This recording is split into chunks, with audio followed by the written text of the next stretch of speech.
now we'll do question number 2, part number 1 and of exercise 5.3.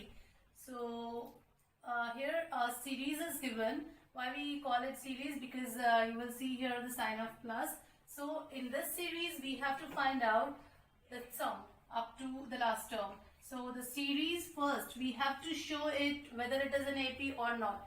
If it is an AP, then we can apply the formula for the end terms of AP. So for checking that whether it is an AP or not, what we have to do, we have to subtract these two terms, then these two, and then so on. If difference will come same, that means this is an AP. And if difference will not come same, then we cannot apply the formula for the sum.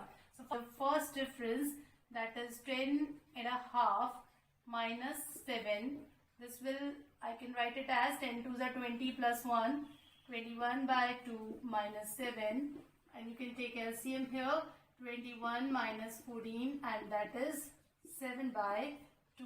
So the difference of first two terms is 7 by 2. Now we'll subtract the next two terms. 14 minus 10.5 means 10 then 1 by 2, and it will again 14 minus 21 by 2. Take LCM. LCM will be 2, and 14 2s are 28 minus 21. Again you'll get 7 by 2. From the first two terms you'll get D as 7 by 2. Next two term D is 7 by 2. So because D is same, so that means this is an AP. Now the value of A is 7, and D we have already find out, that is 7 by 2. Now we have A, we have D, and we have to find out the sum up to the last term. But what we don't know that what is the number of this term. Because if we want to apply the formula, we should have n, and we don't know that n. And we don't know that up to which term we have to find the sum. So for getting the value of n, first we'll take the help of this 84, and because we don't know that 84 is which term, so let us suppose that let 84 is the nth term. That means let an equal to 84.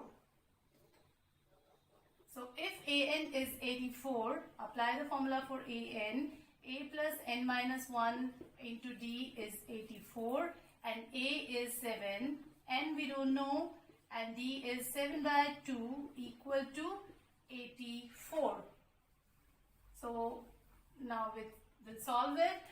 You can take common 7, 7 and 7, so you can divide the whole equation by 7 so that the calculation will be easier for you. So this will be equals to 7 ones are, again 7 ones are, and 7 ones are, 7 twos are.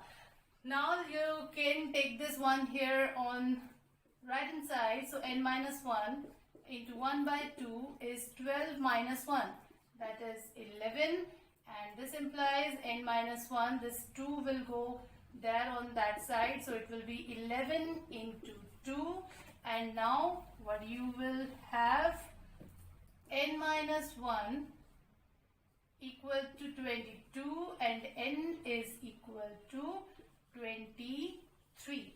That means you have to find the sum up to the 23rd term. So we'll have to apply the formula for Sn by taking n equal to 23. So as I told you that we have three formulas for applying this Sn for finding out the sum of n terms. But here we know the last term, that is the 23rd term. So it's easier to apply the second or the third formula. So I'm applying here S equal to n by 2 A plus L. Why I have taken that? Because I know that 84 is the last term. Here last term we know that is 84. Now put all the values here. N we got 23 by 2. A we have 7 plus L is 84, and this will be equal to 23 by 2 into 7 plus 84 is 91. When you will multiply 23 by 91, that is equal to 2093, and divide by 2. So if you want to convert that into the decimal, you can. Otherwise, you can leave your answer up to here also. If you divide, that is 1046.5. So this will be the answer of the first part.